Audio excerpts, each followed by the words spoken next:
വിസ്കേസും നിബിളും അസാധാരണമായ ഒരു സൗഹൃദം. ശാന്തമായ ഒരു ചെറിയ ഗ്രാമത്തിൽ വിസ്കേസ് എന്ന ഒരു മെലിഞ്ഞ ചാരനിറത്തിലുള്ള പൂച്ച താമസിച്ചിരുന്നു. എല്ലാവരും കരുതിയത് അവൾ മറ്റെല്ലാ പൂച്ചകളെയും പോലെയാണ്, വേഗതയുള്ളതും ബുദ്ധിയുള്ളതും, എപ്പോഴും എലികളെ പിന്തുടരുന്നതും. പക്ഷേ വിസ്കേസ് വ്യത്യസ്തയായിരുന്നു. എലികളെ പിടിക്കുന്നതിൽ അവൾക്ക് താൽപ്പര്യമില്ലായിരുന്നു.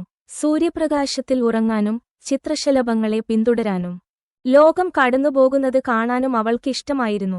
ഒരു ദിവസം രാവിലെ പൂന്തോട്ടത്തിലൂടെ നടക്കുമ്പോൾ വിസ്കേസ് ഒരു നേരിയ ഞരക്കം കേട്ടു.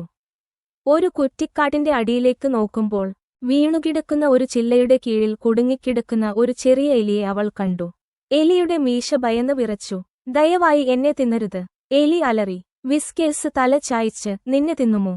ഓ വേണ്ട കുഞ്ഞേ, ഞാൻ സഹായിക്കട്ടെ. അവൾ കൈകൊണ്ട് ചില്ല പതുക്കെ ഉയർത്തി. എലി സ്വതന്ത്രയായി. എന്റെ പേര് നിബിൾ, എലി ലജ്ജയോടെ പറഞ്ഞു. ഞാൻ വിസ്കേസ്, പൂച്ച പറഞ്ഞു. വിഷമിക്കേണ്ട, ഞാൻ നിങ്ങളുടെ ശത്രുവല്ല. അന്നുമുതൽ വിസ്കേസും നിബിളും ഏറ്റവും സാധ്യതയില്ലാത്ത സുഹൃത്തുക്കളായി മാറി. അവർ രഹസ്യങ്ങൾ പങ്കുവച്ചു, പൂന്തോട്ടത്തിൽ ഒളിച്ചു കളിച്ചു, പരസ്പരം സഹായിച്ചു.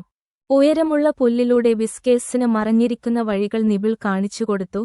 വിസ്കേസ് നിബിളിനെ മൂങ്ങകളിൽ നിന്നും പാമ്പുകളിൽ നിന്നും സംരക്ഷിച്ചു. മറ്റു മൃഗങ്ങൾ അത്ഭുതപ്പെട്ടു.